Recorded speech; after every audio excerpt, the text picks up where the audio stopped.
we cannot fly. Ria was always asking questions. Her favorite subject in school was science. She was very curious about how things worked and what they were made of. She decided to invent things herself. She made all kinds of strange things. Her brother Rahul often laughed at what she made, but her parents encouraged her to continue, though their house was often in a mess. They did, however, warn her never to try and use fire or electricity as it could be dangerous. Her father built a small workshop for her in their backyard where she could do her work. One day, Ria got out of bed early. She had been awake for some time. An idea had been going around in her mind. She thought it would be fun to make some wings and fly. She told her friend Janet about what she had planned. Are you mad? You won't even be able to get off the ground. You wait and see. She went to her workshop and began working. After a few days, she called Janet and asked her to come over.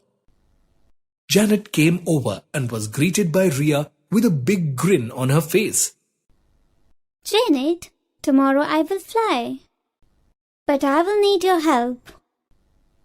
Did you really make the wings? Yes, I did. I think they are quite nice, though a little heavy. Will you help me carry them to that slope behind the temple? Of course, I will. What did you make them out of? Do you remember last year? I had made a flying machine that looked like a helicopter. I had some metal left over.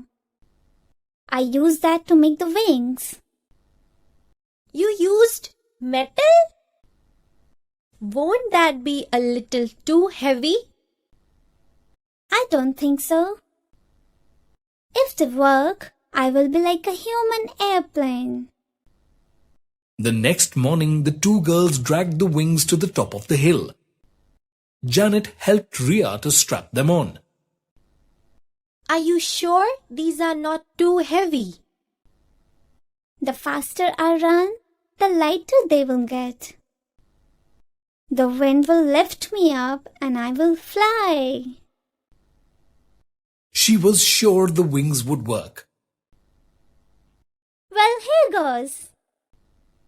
She backed up about 30 feet and started running up. As she ran, she realized that the wings were too heavy. Her legs became tired and she could not carry the weight of the wings.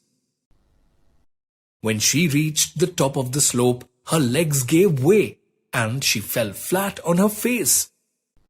Janet saw what happened and she could not stop laughing. She then asked her friend if she had hurt herself. Very funny. I'm all right. I will have to make the wings lighter. A few days later, Ria was ready with her new pair of wings, this time made of tissue paper and wood. She called Janet and told her the news. She said the wings were light enough for her to fly off the balcony. She would land on the grass on the lawn below. Janet came to see them. She laughed when she saw the bright green wings. So you think you are just going to jump off and fly? Yes, said Ria and jumped. The wings broke and she landed in the bushes below. She was unhurt but had some scratches on her arms and legs. Ria, don't you think it's time to give up this silly idea? I will try once more. This time I will use something that is not as light as wood or as heavy as metal. Janet thought her friend was being foolish. Ria, if people were meant to fly, they could have been born with wings. You may keep on trying to make new wings, but what do you think will happen if you hurt yourself badly? What will your parents say?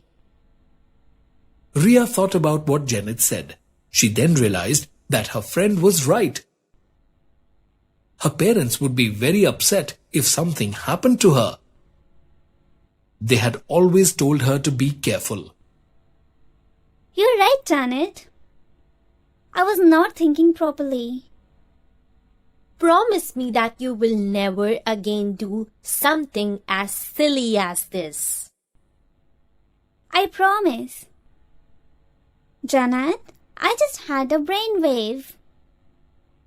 People often use tea bags to make tea. What if I make choco bags to make yummy hot chocolate? Great idea, Ria. I'm really looking forward to that. Ria kept her word. She gave up the idea of trying to fly. She knew she was still young and had a lot to learn.